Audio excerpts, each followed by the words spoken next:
इस कलयुग के अंदर सार वस्तु है। इस राम नाम की महिमा से कई जीव तर गए। वानर रीछ जटायु शबरी भय सकल भव पारा। वानर भी राम नाम की महिमा से तर गए। रीछ जटायु शबरी सब राम नाम की महिमा से भव सागर से पार हो गए। और तो और जो पत्थर समुद्र में डालते ही, जल में डालते ही डूब जाया करता है, वह पत्थर भी राम नाम की महिमा से तैरने लग गया। बहुत बड़ा सेतु बंध तैयार हो गया, सेतु बना लिया गया। और राम नाम की महिमा से श्री राम जी की सेना उस पार से रावण के पास उस पार लंका की तरफ चली गई, केवल राम नाम की महिमा के कारण। ऐसी राम नाम में अपार महिमा कि पत्थर भी तैरने लग जाते हैं। कहते हैं जिस समय में हनुमान जी महाराज राम राम लिख करके और उन पत्थरों को नल नील आदि को देते हैं और नल नील उन पत्थरों को समुद्र के अंदर डालते हैं, जिससे वह सेतु बंध तैयार होता है। तो उस समय में राम जी के मन में भी आता है कि थोड़ा सा मैं भी सहयोग कर दूं। श्री राम जी भी पत्थर लेते हैं और पत्थर को डालते हैं तो पत्थर डूब जाता है। राम जी इधर उधर देखते हैं, कहीं कोई देख तो नहीं रहा है, बेइज्जती हो जाएगी, लोग कहेंगे कि राम नाम से तो पत्थर तैरता है, लेकिन राम जी पत्थर डालते हैं तो वो डूब जाता है। क्या हो सकता है इस पत्थर में कुछ गड़बड़ हो। दूसरा पत्थर लेता हूँ, दूसरा पत्थर लेकर के डाला, वो भी डूब गया। इतने में हनुमान जी आ गए, पीछे से आवाज लगाई, जय श्री राम की ध्वनि करी। अरे हनुमान तुम कहाँ से आ गए? हनुमान मैं जो कर रहा हूँ तुमने देख लिया? कहा हाँ प्रभु मैंने देख लिया। कहा किसी को बताना मत, मेरी बेइज्जती हो जाएगी, मेरे नाम से तो पत्थर तैरता है और मैं डालता हूँ तो डूब जाता है। लेकिन हनुमान ये बात मेरी समझ में नहीं आई, तुम डालते हो तो तैरने लग जाता है, मैं डालता हूँ तो डूब जाता है। हनुमान जी महाराज कहते हैं प्रभु बिल्कुल सीधी सी सरल सी बात है, आप अपने हाथ में लेकर के और किसी को अगर छोड़ देंगे तो वो डूबेगा नहीं तो और क्या करेगा? हे प्रभु आपसे तो यही प्रार्थना है, आप किसी को भी छोड़िए मत, सबको सदा अपने पास में ही रखिए। तो राम नाम की महिमा से सेतु बंध रामेश्वरम की स्थापना हुई और वह बहुत बड़ा पुल तैयार कर दिया गया। श्री राम जी ने रामेश्वर की स्थापना करी और शंकर भगवान की पूजा करी। हर हर महादेव की ध्वनि करते हुए श्री राम जी की सेना उस पार चली गई। और जब रावण के सेवकों को पता लगा, रावण के सेवक रावण के पास आते हैं, महाराज महाराज का क्या? हम तो आपको छोड़ करके राम की शरण में जाएंगे, क्योंकि राम नाम में वो ताकत है कि पत्थर भी राम नाम से तैरने लग जाते हैं।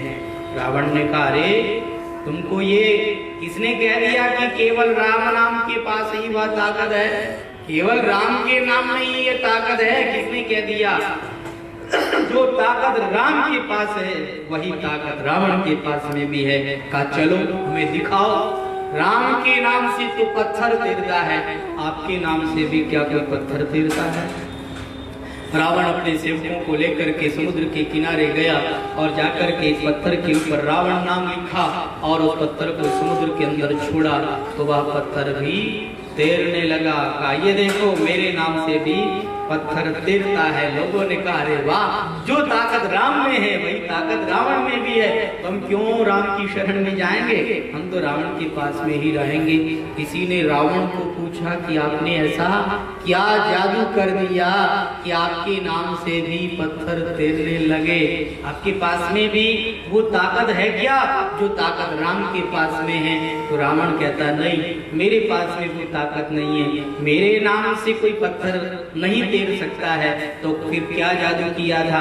तो वो रावण कहता है इसमें एक बहुत बड़ा रहस्य है। क्या रहस्य है बताओ तो सही? तो कहा देखो मैंने उस पत्थर के ऊपर रावण नाम लिखा, लेकिन मैंने मन ही मन उस पत्थर को सौगंध दिलाई और कहा कि ये पत्थर तुझे राम की सौगंध है, अगर तू डूब गया तो उसमें भी राम नाम की ही महिमा है। ऐसी राम नाम की महिमा, अपार महिमा कि राम नाम की महिमा से सेतु तैयार हो गया, पत्थर भी राम नाम की महिमा से तैरने लग गए। हाथी राम नाम की महिमा से ग्रह से उबार लिया गया, राम नाम की महिमा से मीराबाई तर गई, जिस मीराबाई के लिए विश्व भी अमृत बन गया। गणिका और कसाई तर गए, अरे तर गए, मच्छी मारा, ओल किरात भील सब तर गए, पापी नीच अपारा। गणिका और कसाई सब के सब राम नाम की महिमा से तर गए। अरे जो पापी थे, जो नीच थे, वह भी राम नाम की महिमा से तर गए। राम अभिमुख हुए कोई नहीं तरिया, डूब गया मझधारा। इस संसार के अंदर राम जी से विमुख होकर के कोई भी भवसागर से पार नहीं हुआ है। अरे जिसने राम नाम को समझा है और जिसने राम जी की शरण ग्रहण करी है, वही भवसागर से पार हुआ है। जसवंत तारक राम मंत्र यह लागत मोही प्यारा, राम नाम तत् सारा संतो, राम नाम तत् सारा। इस कलयुग में राम नाम ही एक सार है, इसलिए राम नाम का जिसने सहारा लिया है वह भवसागर से पार हुआ है। राम नाम की क्या महिमा है, इस महिमा को प्रकट करने के लिए श्री सुखदेव भगवान राजा परीक्षित से कहते हैं, सकृन् मनः कृष्ण पदारविन्दयोः निवेशितं तद्गुणरागयैरिह न देयं पाशभृतश्च तद्वटान् स्वप्ने विपश्यन्ति जीर्ण निष्कृताः।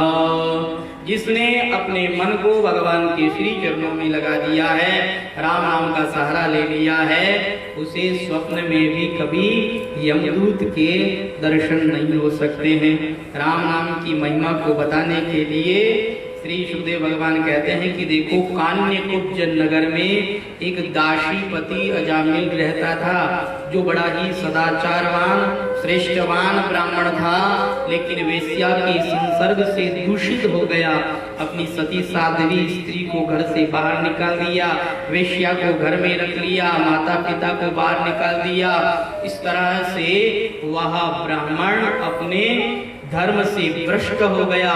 और उस ब्राह्मण के यहाँ पर एक बार संत महापुरुष पधारे, और संतों ने जब उस अजामिल के यहाँ पर निवास किया तो संतों ने अजामिल से कहा कि अजामिल, भूल से हम तुम्हारे द्वार पर आ गए हैं, लेकिन देखो भैया, संत आते हैं तो वो कुछ न कुछ लेकर के जाते हैं, भैया तुम हमें कुछ दोगे?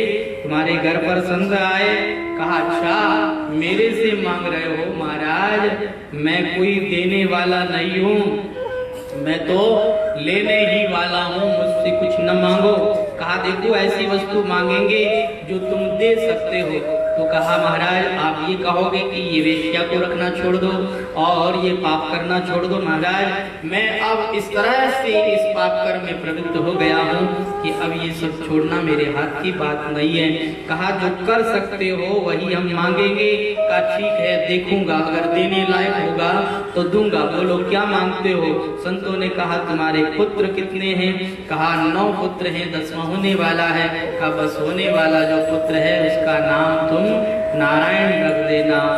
कहा हाँ ये चीज तो मैं मान सकता हूँ। संतों का संकल्प था, संतों ने कहा हम इसके द्वार पर आ गए तो इसका हम कल्याण करके जाएंगे। संतों की संकल्प से उसके पुत्र हुआ और संतों के कहे अनुसार उसने अपने पुत्र का नाम नारायण रख दिया।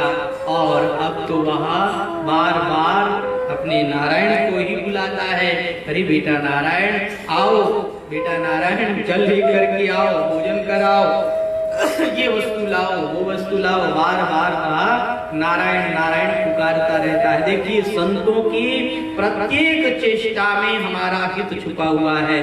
संत महापुरुष हमारा भला करने वाले हैं। इसलिए हमारे संत महापुरुष कहते हैं कि घर में अगर आप अपना बच्चे का नाम रखो तो वह नाम भी भगवान के नाम के ऊपर रखो, ताकि भगवान का नाम आता रहे।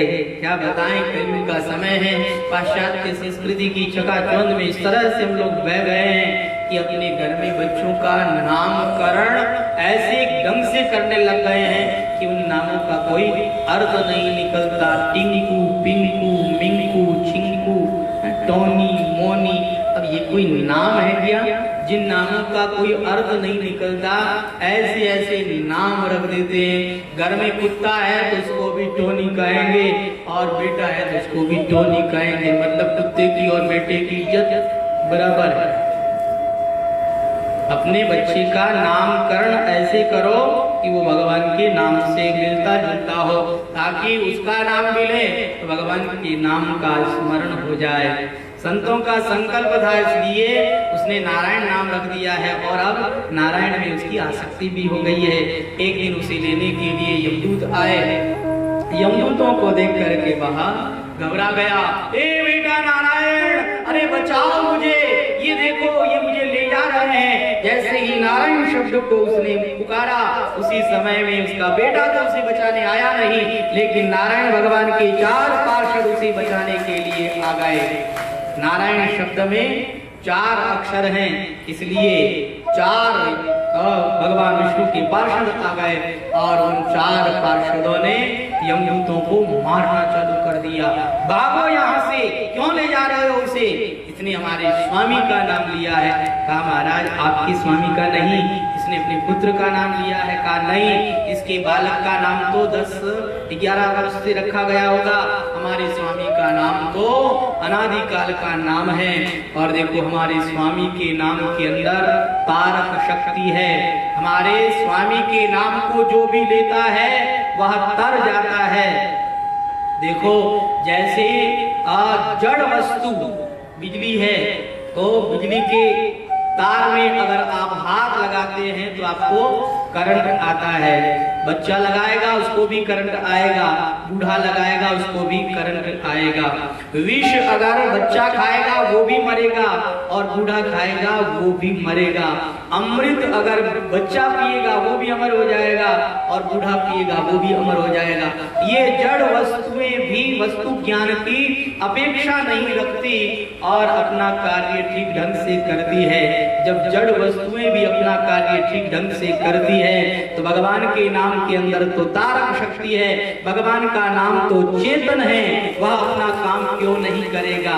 जो भी भगवान का नाम लेगा उसका उद्धार ही होगा, उसके सारे पाप नष्ट ही होंगे, क्योंकि भगवान के नाम में तारक शक्ति है। इसीलिए गोस्वामी तुलसीदास जी महाराज ने तो यहाँ तक कह दिया कि भाय कुभाय अनख आलस हूँ, नाम जपत मंगल दिशि दस हूँ। भाव से कुभाव से, आलस्य से, प्रमाद से, चाहे जैसे भगवान का नाम लिया जाए, भगवान का नाम तो व्यक्ति का कल्याण करने वाला ही है। तो इसने हमारे स्वामी का नाम लिया है, इसलिए अब ये नरक का अधिकारी नहीं रहा। अब आप यहाँ से चले जाओ। यमदूतों को वहां से भगा दिया गया और अजामिल को बचा लिया गया, और भगवान के सेवक लोग भी वहां से चले गए। तब अजामिल को होश आया और अजामिल ने कहा कि आज भगवान के नाम से मैं बच गया। मैंने अपने स्वामी का नाम नहीं, अपने बालक का नाम लिया, लेकिन इन्होंने मुझे बचा लिया। इस तरह से अगर मैं भगवान की नाम की महिमा को समझ करके भगवान का नाम लेता, तब तो मैं भव सागर से पार हो ही जाता। अब तो अजामिल भगवान के भजन में लग गया, और इधर यमदूत यमराज जी के पास में पहुंचे और जाकर के कहने लगे, महाराज महाराज एक बात बताइए। कहा क्या? कहा यहाँ पर इस पृथ्वी पर शासन करने वाले लोग कितने हैं? क्यों क्या हुआ? कहा महाराज हम तो ये समझते थे कि आप ही शासन करने वाले हैं, आपके अलावा कोई शासन करने वाला नहीं है। कहा नहीं नहीं ऐसी बात नहीं है, मेरे ऊपर भी शासन करने वाले भगवान विष्णु हैं। कहा हाँ तभी लगता है, वो आपने भेजा था अजामिल को लाने के लिए, उस अजामिल को लाने के लिए हम गए थे, और उस अजामिल ने तो नारायण शब्द का उच्चारण किया।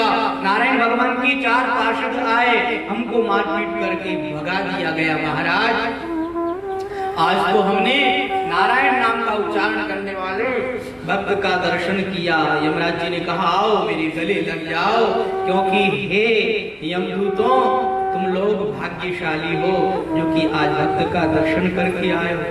तुम्हारे भाग्य में भक्त का दर्शन कहाँ लिखा है? तुम तो हमेशा पापी व्यक्तियों को लाने के लिए ही जाते हो। और आपको पता है यमदूत किसको बनाया जाता है? जो बार बार जन्म लेने पर भी सुकृत नहीं करता, पाप करके यमलोक पहुंच जाता है, नरक में पहुंच जाता है। तो यमराज जी कहते हैं भगवान बार बार मानव जीवन देते हैं और तुम्हें नरक आने का बड़ा शौक है, चलो नरक में ही तुम्हें स्थायी नौकरी दे देते हैं। 100 बार जो नरक में जाए उसे यमदूत की नौकरी मिल जाती है। तो ऐसे पापी व्यक्ति कहाँ भगवान के भक्त का दर्शन करेंगे? लेकिन आज तुम भगवान के भक्त का दर्शन करके आए हो, आओ मेरे गले लग जाओ। और देखो एक बात ध्यान पूर्वक सुन लो, जो व्यक्ति कथा सुनते हैं और जो व्यक्ति भगवान के नाम का सुमिरन करते हैं, ऐसे व्यक्ति के पास में तुम कभी नहीं जाना। जिह्वान भक्ति भगवत गुण नाम ध्येयम, जिसकी जिह्वा भगवान के नाम का सुमिरन नहीं कर दे, चेतश्च न स्मरति तच्चरणारविंदम, जिसका ये सर भगवान के श्री चरणों में नहीं झुकता, और जो भगवान के नाम का सुमिरन नहीं करता, जो कथा कीर्तन नहीं सुनता, ऐसे व्यक्ति के पास में ही तुम जाना। जो कथा कीर्तन करने वाले लोग हैं उनके पास में तुम कभी मत जाना। कहा महाराज आपने जो बात बताई इस बात में हम थोड़ा सा संशोधन चाहते हैं। का क्या? आपने कहा कि जो कथा सुनते हैं उनको और नरक में नहीं लाना, लेकिन महाराज कई लोग ऐसे भी होते हैं जो कथा में आकर के बैठ तो जाते हैं लेकिन कथा में बैठ कर के कथा नहीं सुनते हैं, एक दूसरे की निंदा करते हैं, एक दूसरे की काट करते हैं। और कई लोग तो ऐसे होते हैं जो यहाँ बैठ कर के भी बातें चालू कर देते हैं, कई लोग यहाँ बैठ कर के नींद लेने लग जाते हैं। तो ऐसे व्यक्तियों को भी नरक में लाना कि नहीं लाना? बोलो क्या करना है? कहा ऐसे व्यक्तियों को भी नरक में नहीं लाना। छूट मिल गई तो इन मतलब वो नहीं है कि बातें करो। कहा ऐसे व्यक्ति भी बैठेंगे, उनको भी कोई न कोई शब्द लगेगा और वो भी अपने जीवन में बदलाव लाएंगे। इसलिए जो कथा सुनने वाले हैं, जो भगवान के नाम का सुमिरन करने वाले हैं, उनके पास में तुम कभी न जाना। इस तरह से यमदूत और यमराज जी का यह सुंदर संवाद हुआ है। तो ये जो अजामिलोपाख्यान है ये भगवान के नामाभास की महिमा को दर्शाया गया है। इसमें नाम की महिमा नहीं, नामाभास की महिमा, केवल नाम का आभास मात्र है। उसकी महिमा यह हुई कि अजामिल नरकों में जाने से बच गया। अगर कोई व्यक्ति राम नाम की महिमा को ठीक ढंग से जानते हुए अगर भगवान के नाम का सुमिरन करे तो वह तो भवसागर से पार हो ही जाता है, वह तो भक्ति को प्राप्त कर ही लेता है, इसमें कोई संदेह नहीं है। तो यह कलयुग है, इस कलयुग के समय में भगवान के नाम का सहारा ले लेना चाहिए। भगवान के नाम में अद्भुत ताकत है, अद्भुत शक्ति है। जिसने भगवान के नाम का सहारा दिया है वह भवसागर से पार हुआ ही है, इसमें कोई संदेह नहीं है। भगवान का नाम सबको भवसागर से पार ले जाने वाला है। भगवान के नाम की अपार महिमा है, असीम महिमा है। कहते हैं एक बार कुछ चोर लोग थे, उन चोरों ने भगवान का नाम का सहारा लेकर के पाप करना चालू कर दिया। जंगल में अगर कोई आता तो वो चिल्लाते, एक कहता अरे भैया नारायण नारायण नारायण। इसका मतलब क्या पता है? जंगल में कोई आया है, सावधान। तो और चोर लोग सावधान हो जाते। इतने में एक और चिल्लाता और कहता कि अरे भैया वासुदेव वासुदेव। वासुदेव का मतलब उनका संकेत दा आया है तो लट मारो, इस तरह से वो लूटते थे। एक और चिल्लाता और कहता अरे भैया दामोदर दामोदर। मार तो रहे हो लेकिन दामोदर, पहले पुराने समय में उधर पर दाम बांध करके रखते थे, तो कहा दामोदर मार तो रहे हो लेकिन पहले देख तो लो पैसा है कि नहीं। एक और चिल्लाता और कहता अरे भैया हरिहर हरिहर। अगर उसके पास में दाम है तो हरिहर हर लो और भगा दो। उस तरह से जो लोग भगवान का नाम लेते थे और लोगों को लूट लिया करते थे, लोग तो समझते थे अरे वाह कैसे भगवान की भगत है जो जंगल में इस तरह से जोर जोर से भगवान के नाम का स्मरण करते हैं। लेकिन वो चोर लोग इस तरह से लूट लिया करते थे। और हुआ ये कि एक व्यक्ति जंगल में आया और उसी समय में उन चारों ने एक साथ चिल्ला करके भगवान को पुकारा।